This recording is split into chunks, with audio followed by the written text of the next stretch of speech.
I remember Gary asked me one day about running his classes, and he said, "I'd like to do my own master classes. Do you think you could help me with that?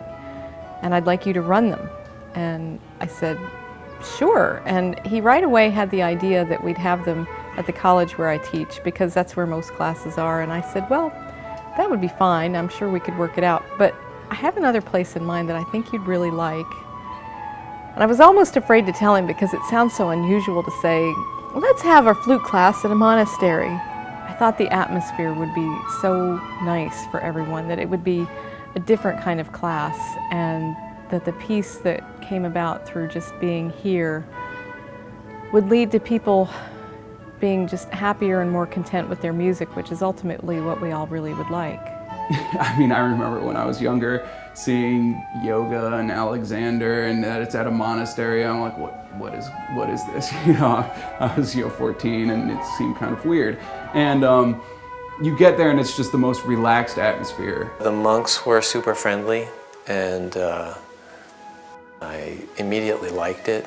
I like the silence that occurs at various times during the day, because I have time to think. It's a beautiful place, it's restful, the chef is great. Everywhere you look, there's something that your eye can rest on and just enjoy. Looking out across the Hudson River is just so phenomenal. And I remember times also when we look out and we just see this amazing weather rolling across the valley. Huge lightning storms. Oh, we'll be here sometimes when there's snow. The lightning bugs at night. You know, it's just a very magical place.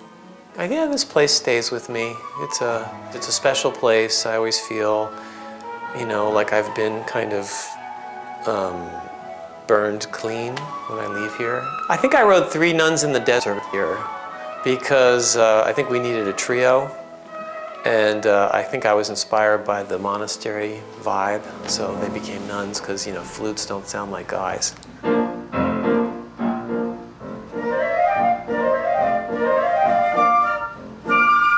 I thought the class wasn't going to accept me the first year that I sent my tape in.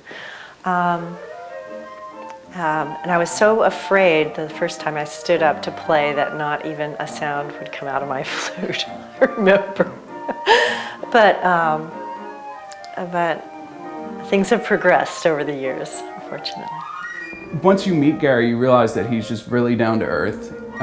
He's incredibly nice. You know, he'll give you good feedback. He's not gonna baby you, but you know, it's not intimidating. It's not an intimidating atmosphere. And then the atmosphere of the class, Julie helps create it. You know, it's very friendly, everybody's helping each other instead of, you know, working against each other. So don't be intimidated. There's a sense that just seeps into you, and in the longer classes, sometimes around the second day or so, there's a timeless quality about studying here.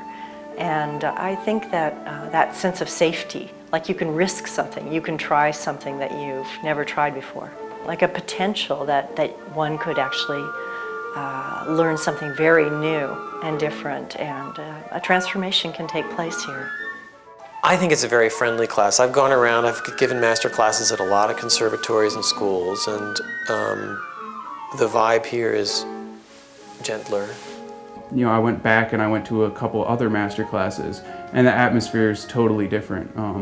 It's very competitive. A lot of people, you know, wanting to get over on the other one. You'll be in a practice room and somebody will be practicing the same piece next to you, trying to play it faster. And at Gary's class, it was never anything like that. So I think the atmosphere was pretty special. I don't like competitions. I don't judge competitions, and I don't want people to be here to show off. I want people to be here to learn how to play better. He's absolutely committed to, fundamentally to music itself. He has no expectations of who is or isn't going to be able to develop as a flute player, as a musician. You can definitely learn a lot more because you know, when the teacher's talking, you're not just kicking yourself over the fact that you cracked a note, you know, 3 bars ago. You're actually open to receiving the information instead of, you know, being mad that you made a mistake. I find many people can play extremely well when they're in their teens, and then they get in their 20s, and then they start to get a little stiffer. and they get into their 30s and they have some playing problems, and then they just don't know what to do. So they just keep doing what they're doing and they're pretty much stuck. So I enjoy unsticking as much as I can. Almost like sometimes he takes away the things that are inhibiting me from being able to play, and that gives me the confidence to start figuring out things on my own too. He works with people so beautifully. I've never seen him be unkind to anybody. And after seeing him work with hundreds of students over the years, I can say he's treated everyone with respect and kindness, and that's beautiful to see. I mean, nobody really ultimately likes being told that what they're doing isn't exactly right. Nobody likes it, so it's a lot of psychology. You try to understand, well, how do I get around this person to get them to accept this idea, this little change? There's always something new. I learn things all the time. My technique's always evolving. That's why I like to teach. And I never hold anything back. I always figure, well, hey, if this makes it really easier, I'm just going to share it. I've heard other people. I know somebody once came to me and she was surprised I was telling it. She said, well, my teacher said, I'm not going to tell you, that's for you to figure out. Well, I think that's silly. You should always try to share.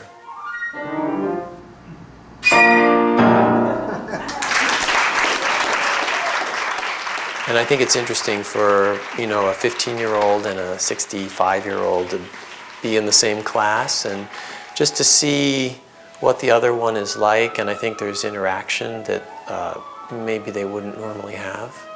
Everybody gets here at the very beginning and they're a little nervous and they're not sure where they're going to fit in, and they're not sure about playing for the first time and what he's going to be like as a teacher. But then about 2 days into it, everybody starts to sort of relax and feel like, this is all right, I fit in here no matter what my playing level is. And when everybody sort of comes down to that level and I see them working with each other, making friends, they start playing duets, trios, and I see them actually enjoying the class instead of feeling nervous about playing in the class, that's when I feel like my work is really done. That's why I'm here.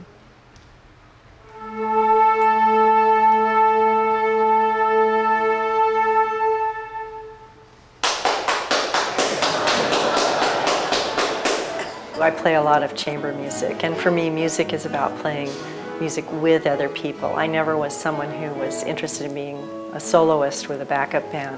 So that is the pure joy of music for me, is playing with other people.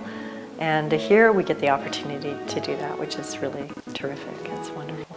Over the years, we've had students from all over the world. We started out, we just sent a postcard mailing to a few people in this general area, and we got our first class, and then we expanded, we did some more mailings, and then just as he traveled, we'd start getting students that had seen him and heard of him from everywhere. And some of the best classes we've had the worst language barriers, but music seems to overcome all that. We had some great classes with people from China and Japan, and it was wonderful because it's all the same music that we're all working on. You can understand Bach whether you speak Japanese or English. It's so freeing to be able to just play music.